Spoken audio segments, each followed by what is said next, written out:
Assalamualaikum warahmatullahi wabarakatuh. Waalaikumsalam warahmatullahi wabarakatuh. Wabarakatuh. Kami dari kelompok 5, mata kuliah Discourse and Analysis, ingin mempresentasikan mengenai Speech Act and Translation. Kami dari kelompok 5 terdiri dari Siti Nurhaliza, Dewi Astuti, dan Silvana Septiani. Sila- Silakan untuk Siti Nurhaliza untuk mulai presentasi. Ya, introduction. Background. The ability to communicate effectively goes beyond merely grasping grammatical structure and vocabulary.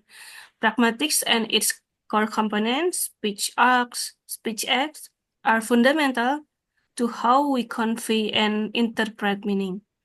The problem, how to use of language to convey directive speech acts, how literal and idiomatic translation affect the understanding of speech acts, an objective to analyze the use of language to convey directive speech acts, and to investigate how literal and idiomatic translation affect the understanding of speech acts. Jadi itu pragmatik itu mempelajari bagaimana bahasa digunakan dalam komunikasi sehari-hari. Dia lebih merujuk kepada suatu cabang ilmu bahasa yang mempelajari hubungan antara bahasa dan konteksnya atau sifat berpikir praktis dan instan. Lalu next slide-nya. What is pragmatics? Pragmatics is a central component of communicative competence, focusing on how language is used in context. Pragmatics is more than just studying grammatical structures and vocabulary. Pragmatics involves understanding and using the functional and sociolinguistic aspect of language. Jadi pragmatif ini dia ini berfokus bagaimana bahasa digunakan dalam konteksnya tersebut. Dan pragmatis ini juga lebih dari mempelajari gramatis struktur struktur grammar, vocabulary dan pemahaman bagaimana menggunakan bahasa itu sendiri dan uh, bagaimana kita cara mengetahui grammar seperti apa yang benar seperti itu. Lanjut.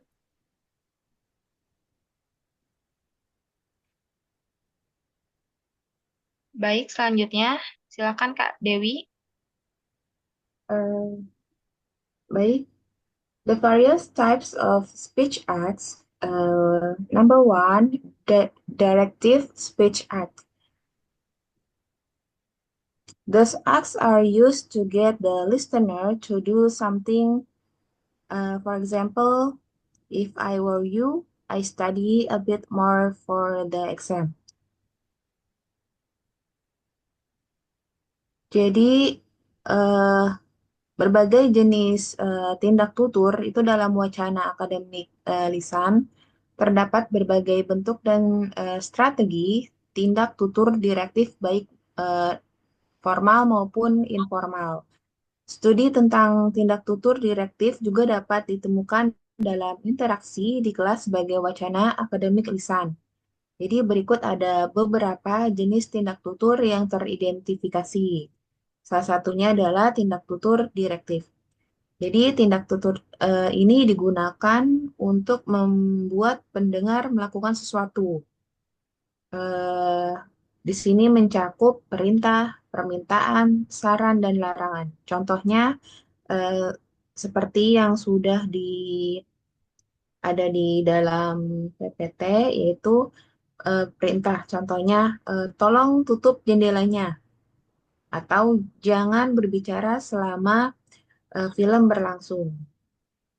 Kemudian, number two is expressive speech art. This act, this acts express the speaker's feelings or attitudes. Example, my deepest sympathies to you and your family. Jadi yang di sini dimaksud dengan expressive speech art adalah tindak tutur ekspresif. Jadi tindak tutur ini mengekspresikan perasaan atau sikap pembicara. Contohnya adalah pujian, salam, protes, dan keluhan. Contohnya di sini bisa seperti permintaan maaf gitu. Misalkan saya benar-benar minta maaf karena terlambat seperti itu. Then number three, iltifat. This is described as a distinctive and unique style of Arabic, characterized by a shifting of pronouns. Example, God is most giving and merciful, so turn to him and he will forgive you your sins. Jadi iltifat di sini digambarkan sebagai gaya bahasa Arab yang khas dan unik. Jadi ditandai dengan pergeseran kata ganti. Contohnya bergeser dari orang ketiga ke orang kedua.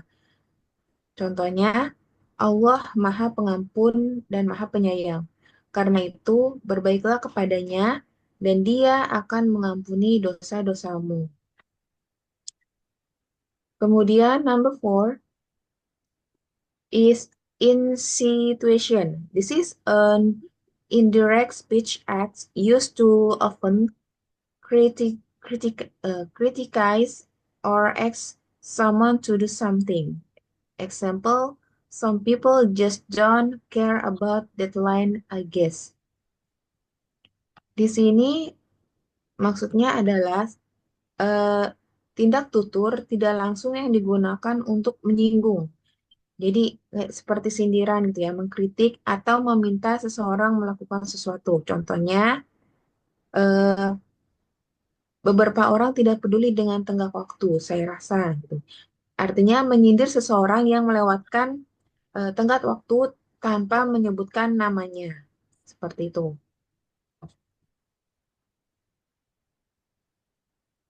Slide berikutnya.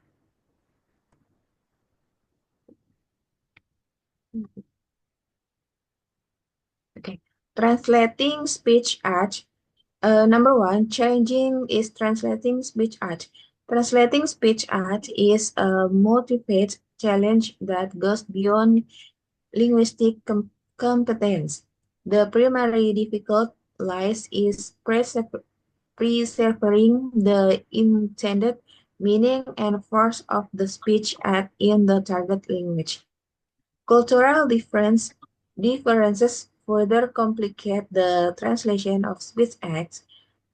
Polytonic formulas, for example, vary significantly across culture. What is considered polite in one culture may be perceived as rude or inappropriate in another. Translating directed speech art from the language to Indonesian requires careful attention to ensure that the force of the utterance is appropriately transferred. Jadi di sini menerjemahkan tindakan pidato. Jadi yang pertama itu tantangan dalam menerjemahkan tindak tutur. Menerjemahkan tindak tutur merupakan tantangan multifaceted yang melampaui kompetensi linguistik. Kesulitan utama terletak pada upaya mempertahankan makna dan kekuatan tindak tutur yang dimaksud dalam bahasa sasaran. Jadi, terjemahan harfiah yang berfokus pada korespondensi kata per kata seringkali gagal menangkap nuansa pragmatis tindak tutur. Misalnya, meskipun terjemahan harfiah dapat digunakan untuk pernyataan yang lugas, terjemahan ini seringkali gagal menyampaikan kehalusan permintaan, perintah, atau tuturan tidak langsung yang sangat bergantung pada konteks dan pemahaman budaya. Untuk slide berikutnya disampaikan oleh Silvana. Silakan Silvana.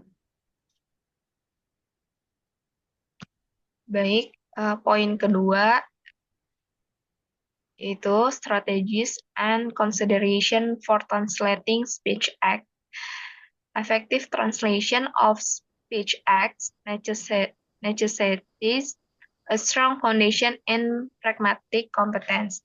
Translators must be adept and recognizing the electionary force of an utterance, the speaker's intention, and the perlocutionary the effect on the listener. Various translation techniques can be employed to tackle the challenges of translating speech act. Above all, the translation process must prioritize perceiving the meaning and context of the original speech act. This may involve adapting the linguistic form while ensuring that the intent, function, and impact of the speech act remain intact. Jadi, dalam strategi dan pertimbangan untuk menerjemahkan tindak tutur itu membutuhkan dasar yang kuat dalam kompetensi pragmatik. Penerjemah harus mahir dalam mengenali kekuatan ilokusi dari suatu ujaran, maksud dari si pembicara, dan efek perlokusi, efek pada pendengar. Berbagai teknik penerjemahan dapat digunakan untuk mengatasi tantangan penerjemahan tindak tutur. Selain itu, pelatihan penerjemahan juga sangat penting, terutama dalam penilaian produksi pragmatik. Penilai perlu dilatih untuk mengevaluasi kesesuaian pragmatik terjemahan dengan mempertimbangkan norma-norma pragmalinguistik. Yang terpenting, proses penerjemahan harus memprioritaskan pelestarian makna dan konteks tindak tutur asli. Hal ini mungkin melibatkan adaptasi bentuk linguistik sambil memastikan bahwa fungsi dan dampak yang dimaksudkan dari tindak tutur tetap utuh. Selanjutnya, kesimpulan, conclusion, the translation of speech act is a complex endeavor that requires a blend of linguistic, pragmatic, and cultural competence. But ultimately, effective translation of speech acts is crucial for successful cross-cultural communication and requires translators to be sensitive to the nouns and of language used in different contexts. Further research and training in this area can contribute to enhancing the accuracy and appropriateness of translation, fostering better understanding across linguistic and cultural boundaries. Jadi, penerjemahan tindak tutur merupakan upaya yang kompleks yang membutuhkan perpaduan kompetensi linguistik, pragmatik, dan budaya. Makalah ini juga menyoroti berbagai tantangan yang ada, mulai dari mempertahankan kekuatan ilokusi, ujaran, hingga menyikapi perbedaan budaya dalam hal kesopanan dan ketidaklangsungan. Pada akhirnya, penerjemahan tindak tutur yang efektif sangat penting untuk keberhasilan komunikasi lintas budaya dan mengharuskan penerjemah untuk peka terhadap nuansa penggunaan bahasa dalam konteks yang berbeda. Penelitian dan pelatihan lebih lanjut di bidang ini dapat berkontribusi dalam meningkatkan keakuratan dan kesesuaian terjemahan, serta mendorong pemahaman yang lebih baik melintasi batas-batas bahasa dan budaya. Sekian dari kelompok 5. Terima kasih. Wassalamualaikum warahmatullahi wabarakatuh.